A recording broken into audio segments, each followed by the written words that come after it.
Hello friends. आज की इस वीडियो में हम रीट एग्जाम्स के बाल विकास से संबंधित टॉप 300 क्वेश्चन का पार्ट 1 करेंगे। दोस्तों, अगर आपको यह वीडियो अच्छी लगती है तो आप वीडियो को लाइक कीजिए, चैनल को सब्सक्राइब कीजिए, बेल के आइकन को दबाना न भूलें ताकि फ्यूचर में हमारे चैनल के नोटिफिकेशन आपको मिल सकें। इस चैनल पर हम REET, CTET, HTET, KVS, NVS, DSSB और बाकी टीचिंग एग्जाम से रिलेटेड वीडियो लाते रहेंगे। सबसे पहला क्वेश्चन, मोस्ट इंपोर्टेंट क्वेश्चन की सीरीज का फर्स्ट क्वेश्चन, खिलौने की आयु किसे कहा जाता है? पूर्व बाल्यावस्था, उत्तर बाल्यावस्था, शैशवावस्था, इनमें से सभी को। पूर्व बाल्यावस्था को खिलौनों की आयु या टॉय एज के नाम से भी जाना जाता है। विचो निम्नलिखित में से कौन सा पूर्व बाल्यावस्था की विशेषता नहीं है? दल या समूह में रहने की अवस्था, अनुकरण करने की अवस्था, प्रश्न करने की अवस्था या खेलने की अवस्था। तो अगर हम इसका देखें, ऑप्शन डी करेक्ट आंसर है। प्ले एज उत्तर बाल्यावस्था को कहा जाता है, खेलने की अवस्था उत्तर बाल्यावस्था को कहा जाता है। प्रश्न नंबर 3, उत्तर बाल्यावस्था में बालक भौतिक वस्तुओं के किस आवश्यक तत्व के में परिवर्तन समझने लगते हैं? द्रव्यमान, द्रव्यमान और संख्या, संख्या या द्रव्यमान, संख्या और क्षेत्र। तो यहाँ पर हमारा जो आंसर होगा वो होगा ऑप्शन नंबर डी। बच्चा उसके मास, नंबर और एरिया तीनों में जो चेंज आता है उसको समझने लगता है। बच्चे की यह समझ पूर्व बाल्यावस्था में विकसित नहीं होती। विकास का क्या अर्थ है? ऑप्शन ए परिवर्तनों की उत्तरोत्तर श्रृंखला, ऑप्शन बी अभिप्रेरणा के फलस्वरूप होने वाले परिवर्तनों की उत्तरोत्तर श्रृंखला, ऑप्शन सी अभिप्रेरणा एवं अनुभव के फलस्वरूप होने वाले परिवर्तनों की उत्तरोत्तर श्रृंखला, ऑप्शन डी परिपक्वता एवं अनुभव के फलस्वरूप होने वाले परिवर्तनों की श्रृंखला। तो यहाँ पर हमारा आंसर होगा दोस्तों ऑप्शन नंबर सी, अभिप्रेरणा एवं अनुभव के फलस्वरूप होने वाले परिवर्तनों की उत्तरोत्तर श्रृंखला।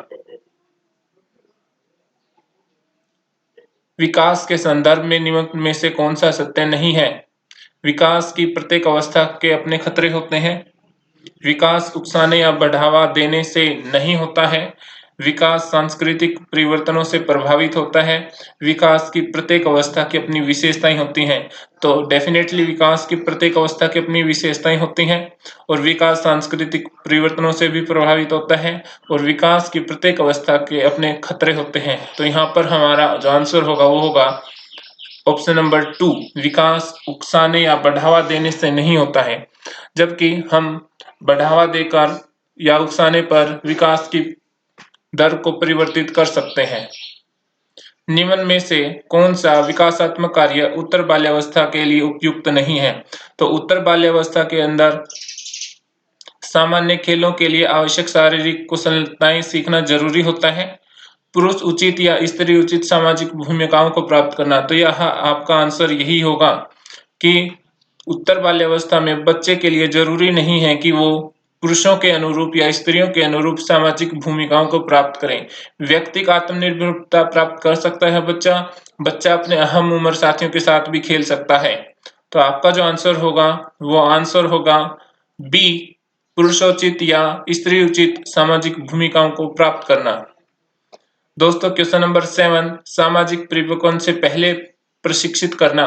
तो सामाजिक परिवर्तन से पहले प्रशिक्षित अगर हम करते हैं तो वह फायदेमंद भी हो सकता है और हानिकारक भी हो सकता है। यानी वो लाभकारी भी हो सकता है और हानिकारक भी हो सकता है, परंतु डिपेंड यह करता है कि उस दौरान हम इस प्रशिक्षण के लिए किस विधि का उपयोग करते हैं। तो यहाँ पर आपका आंसर होगा answer D. Question number 8,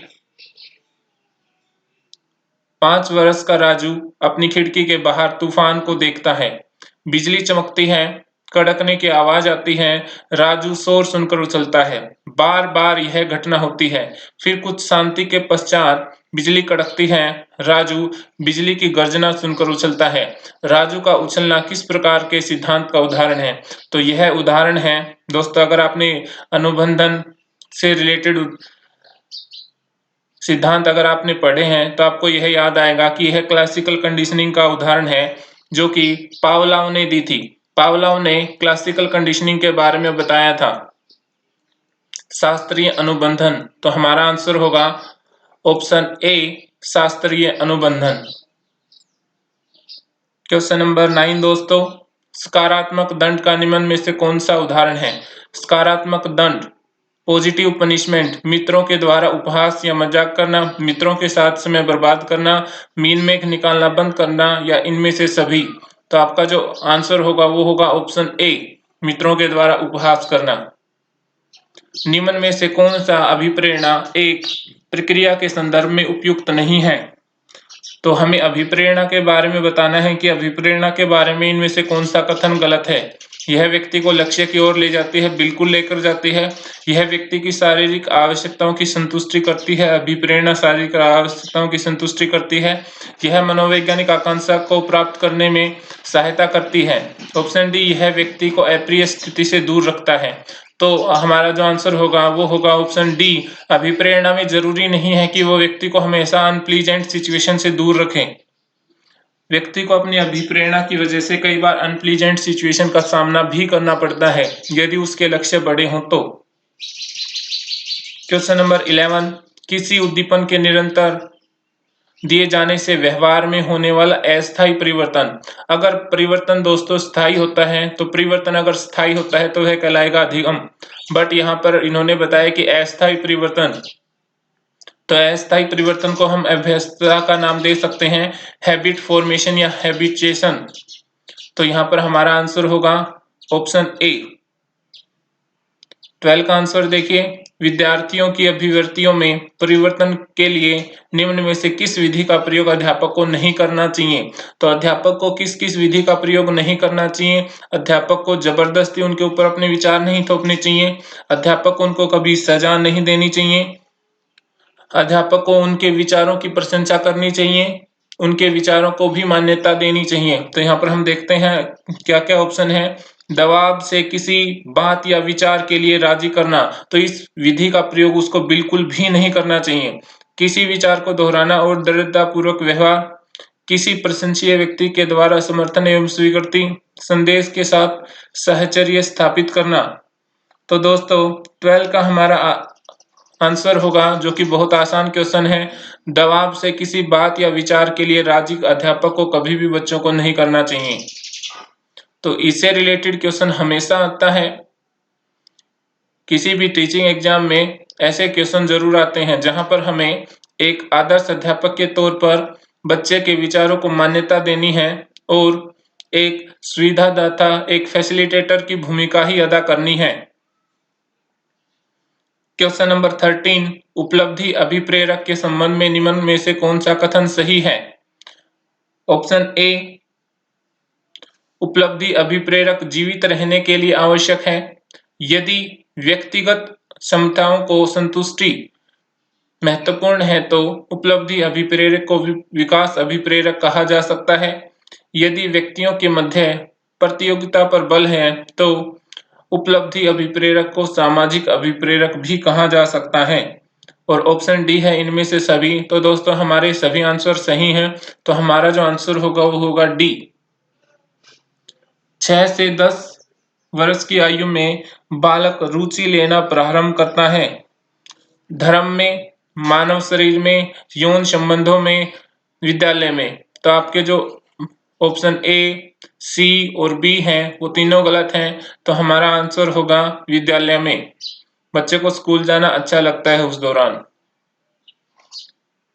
question number 15, कौन सा सिद्धांत व्यक्त करता है कि मानव मस्तिष्क एक बर्फ की बड़ी चट्टान के समान है जो कि अधिकांशतः छिपी रहती है और उसमें चेतन के 3 स्तर हैं?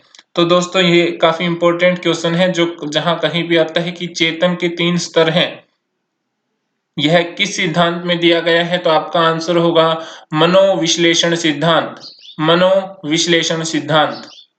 क्वेश्चन नंबर 16, कुछ लोगों का कहना है जब बच्चों को गुस्सा आता है तो वो खेलने चले जाते हैं जब तक कि पहले से अच्छा महसूस नहीं करें। उनके व्यवहार में आए गए ये कौन सी प्रतिरक्षा तंत्र प्रतिलक्षित करता है। तो देखिए दोस्तों, एक जगह पर गुस्सा आया उनको और उस गुस्से को उन्होंने ट्रांसफर कर दिया दूसरी जगह पर। तो इस प्रकार से उन्होंने गुस्से को क्या किया, डिस्प्लेस किया, विस्थापित किया। तो देखिए विस्थापित अगर हमारा कोई ऑप्शन है तो वही हमारा आंसर होगा। पहला है प्रक्षेपण, दूसरा है विस्थापन, तो हमारा आंसर होगा विस्थापन। नेक्स्ट क्वेश्चन नंबर 17, समायोजन से तात्पर्य स्वयं की विभिन्न परिस्थितियों में अनुकूलन करना है ताकि संतुष्ट किया जा सके। अगर हम अनुकूलन करते हैं तो अनुकूलन किस वजह से करते हैं? अनुकूलन दूसरों के लिए कभी नहीं करते, प्रेरकों के लिए नहीं करते, उद्देश्यों के लिए नहीं करते, बल्कि हमारी जो आवश्यकताएं होती हैं, हमारी आवश्यकताओं की पूर्ति के लिए हमें दूसरों के साथ विभिन्न परिस्थितियों में अनुकूलन करना पड़ता है। तो हमारा आंसर होगा डी।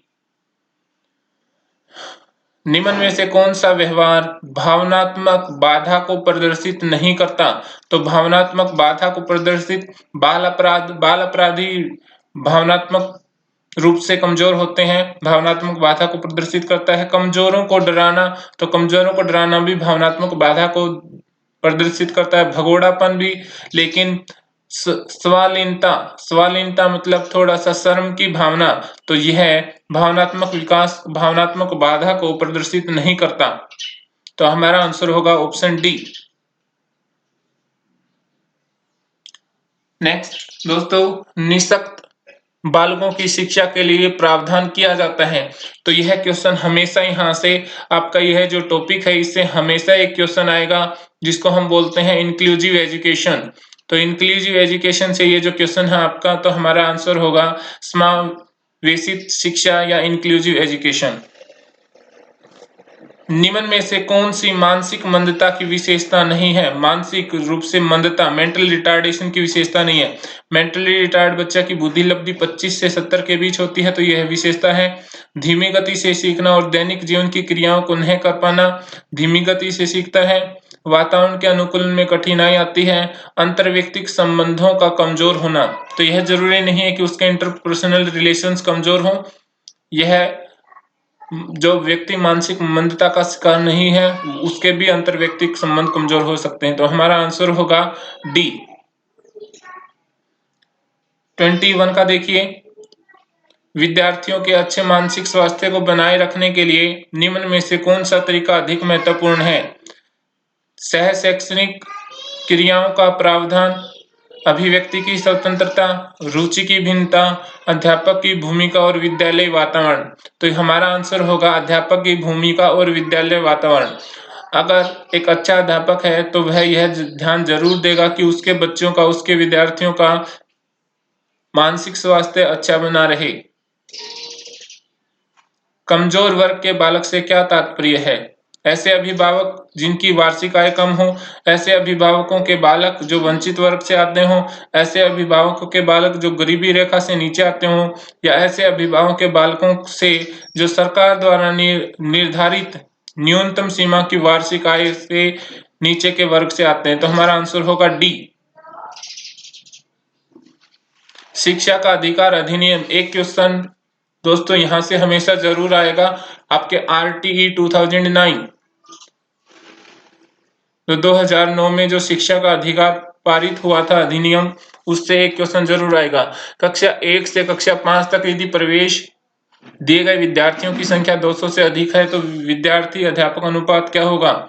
उस दौरान विद्यार्थी अनुपात होगा आपका 40, यानी कि 40 बच्चों पर एक अध्यापक होगा। क्रियात्मक अनुसंधान से संबंध में निम्न में से कौन सा कथन सही नहीं है? हमें बताना है क्रियात्मक अनुसंधान से संबंध में कौन सा कथन सही नहीं है। यह अध्यापकों एवं शिक्षा से जुड़े लोगों के द्वारा किया जाता है, बिल्कुल किया जाता है।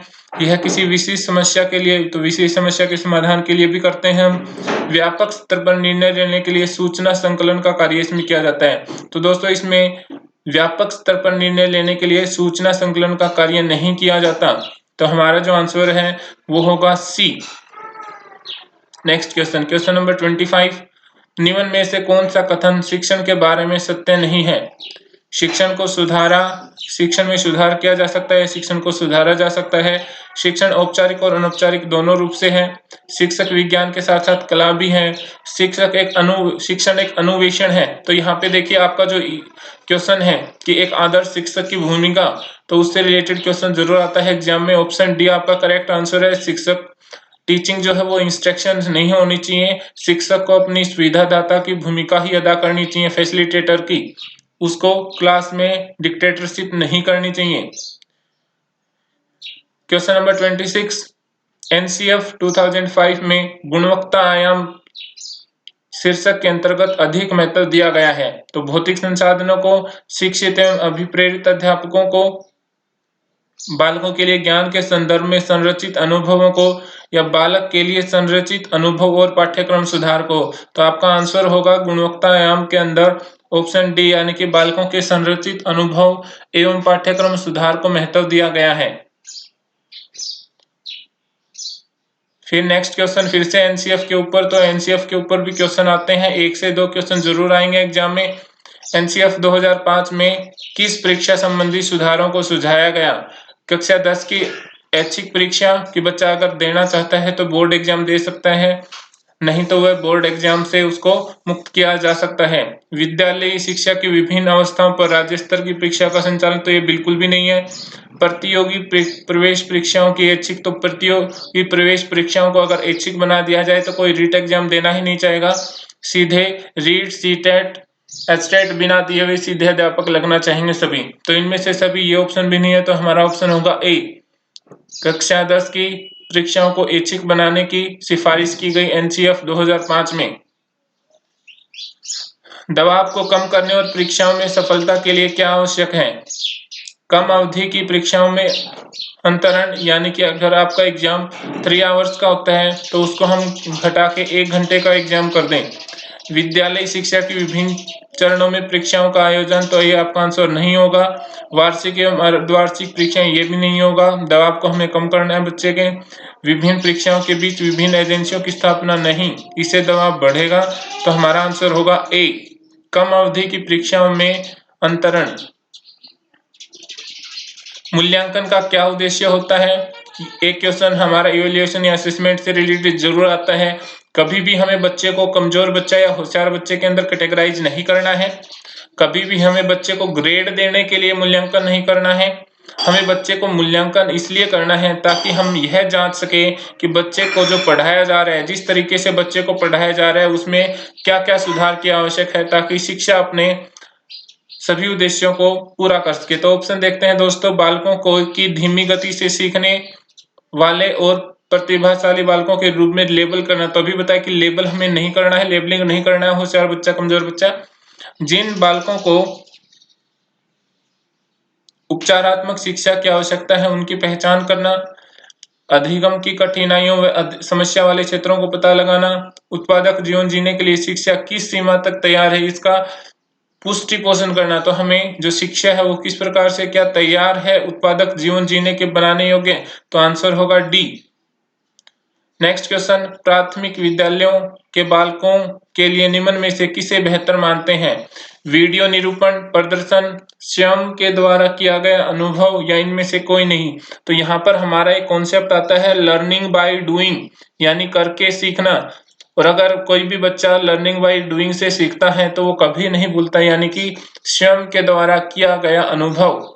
तो हमारा आंसर होगा ऑप्शन नंबर सी। दोस्तों, अगर आपको यह वीडियो अच्छा लगा, आप वीडियो को लाइक कीजिए, कमेंट कीजिए। अगर आपको ऐसे वीडियो और देखने हैं तो आप हमारे चैनल को सब्सक्राइब जरूर करें।